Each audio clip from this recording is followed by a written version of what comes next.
So back in September, I released a video called I'm Over PlayStation 5 Pro. And the premise of the video, if you haven't seen it, is about how up until that point, I was not really satisfied with what the PlayStation 5 Pro was. It was promised to be a premium experience for gamers with the discerning eye, and of course at a premium price tag. But in numerous situations, there were games that actually looked worse on PlayStation 5 Pro than the standard PlayStation 5. And of course, that's not the example of every game. There are plenty of games that look way better on PlayStation 5 Pro. Most recently, Ghost of Yotei is an amazing PS5 Pro game. Death Stranding 2.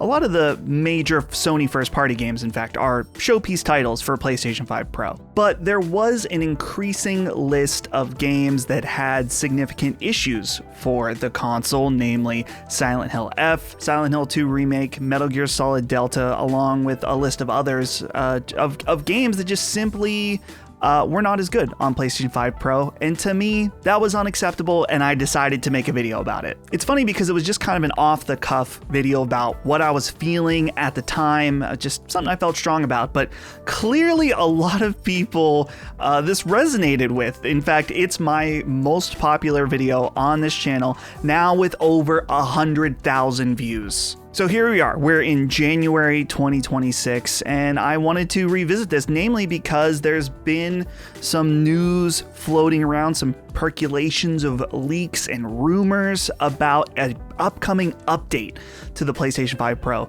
that could fix some of these problems. Is Sony actually paying attention to videos like mine that have over 100,000 views, and are they going to actually do something to make their premium priced console actually worth it? But before we get into that, welcome to my channel. I'm Dustin. Thanks for being here. If you don't mind, if you like the video so far, if maybe you've seen some of my other videos, I'm trying to get to 100,000, not 100,000, 10,000 subscribers. Hey, don't get me wrong, 100,000 would be great. But right now we're trying to get 10,000 subscribers. I would really appreciate it. Subscribing, it's free, doesn't hurt you, and you get notified about the videos that I post. So I would really appreciate it.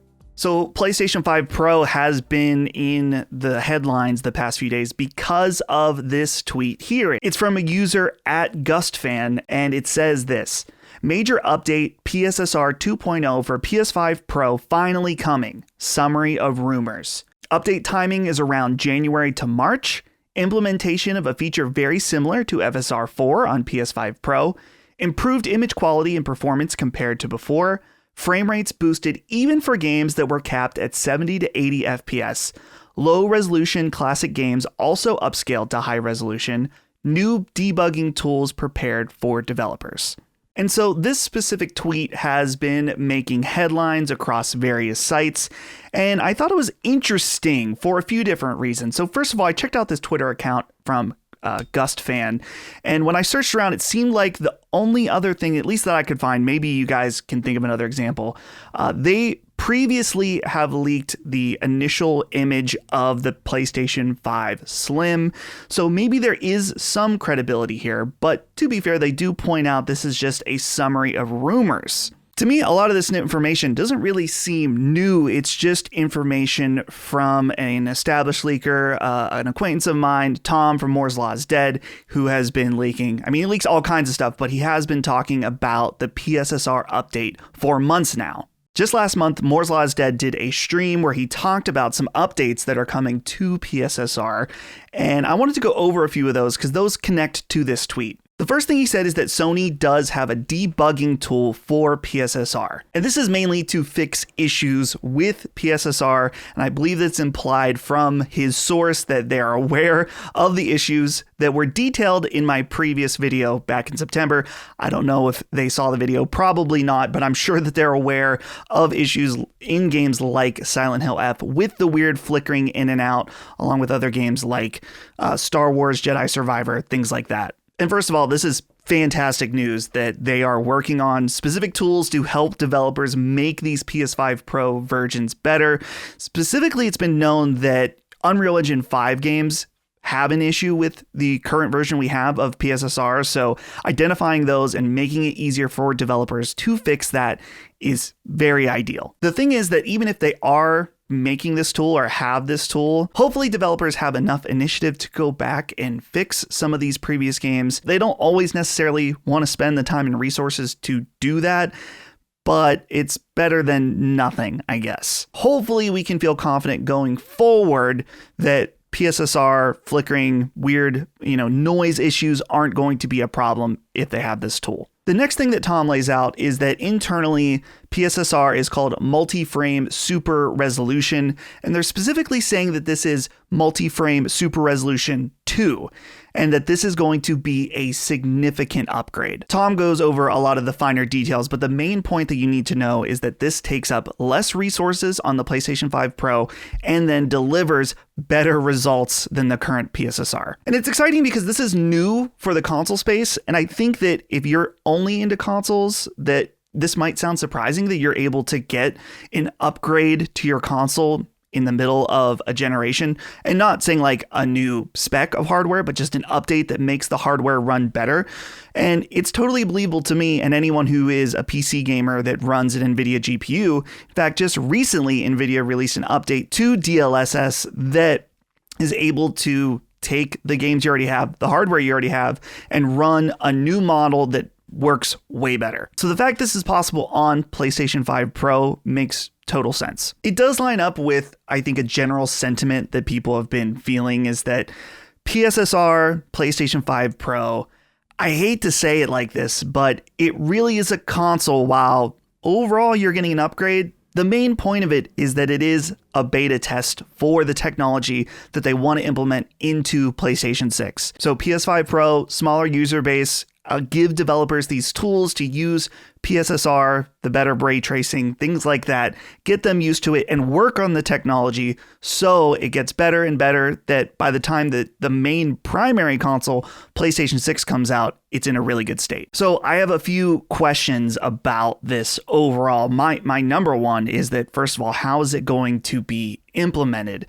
My guess is that it's probably going to take some level of developer support in order to integrate PSSR 2 into established games. And that goes back to the problem that I mentioned earlier, is that some developers are not just going to do it at all. They've already spent the time, they've made the money on the game, they've moved on to new projects. They don't need to go back and fix it. We've already seen this plenty of times over numerous generations now, that once a game's done, it's done. You're lucky to get an update. It would be interesting just because on the PC side with DLSS, they are able to use a third-party app, the NVIDIA app, in order to inject the better, newer version of DLSS into those older games. I don't know if something like that would be possible on PlayStation 5. It seems like it would be, but again, I kind of doubt it. So I guess this is good news for forward-facing games and maybe some previous games that could go back and get updates. So Tom's reporting, tying back to that original tweet, does seem to make sense that this Gust fan person on Twitter was just doing a summary of some of these previous rumors. There are some things, though, that still I haven't seen anyone talk about anywhere else. Specifically, this low-resolution classic games also upscaled to high resolutions. That would be really interesting. I've not heard that anywhere else, though. Do you think it's possible that we could see some way that PSSR is able to take a game like, I don't know, Bloodborne, a 1080p game, and then use upscaling to get it to 4K without any kind of patch? It sounds too good to be true, boys. It would be awesome. It would be really awesome. And it's not unprecedented in the space. We saw Xbox with their backwards compatibility program being able to inject something into games, change the code a little bit, and make it so some of these older games that ran at lower resolution or even lower frame rates suddenly run in higher frame rates and higher resolutions. I think it sounds like wishful thinking on the PlayStation side. I just don't see there being a PS5 Pro update that allows you to play Bloodborne at 4K 60, but I guess, keep dreaming, keep the copium flowing, but I don't know. So we are going to have to wait until we get official word about PSSR 2 implementation. Unfortunately, in the meantime, it is a little bit bleak right now. Since my first video, there has been a few other examples of games that are just not quite up to snuff on PS5 Pro, specifically The Outer Worlds 2. And I think that Digital Foundry said it wasn't quite as bad as something like Silent Hill F, but still noticeable, not ideal. And I think one of the more unfortunate things that, as we know right now, we have a major release this month in Code Vein 2 from Bandai Namco with no confirmed PS5 Pro support. And that goes back to like Borderlands 2, which I don't think initially had PS5 Pro support. Some games are launching without support, but then getting it in an update, and it all just feels really sloppy. So I think the main thing is, if you're in the market for a PS5 Pro, maybe still hold out unless you're really caring about those main AAA first-party games. I'm sure a game like Wolverine later this year is going to look really nice on it, but as far as third-party support, it's still pretty mixed. Again, we're going to have to wait and see what Sony actually does with this update, but at least everything's pointing to the fact that they are listening and they want to get the support and PSSR to a better spot. It's just the big question of how much better will it be? So what do you think? Are you still unimpressed with the PS5 Pro? Are you still satisfied maybe with your PS5 Pro? And what do you think about these rumors and leaks about PSSR 2.0? Could it be the game changer that the PS5 Pro needs? Let me know down in the comments. And as always, thank you for watching this video. Really appreciate you. I'll see you in the next one.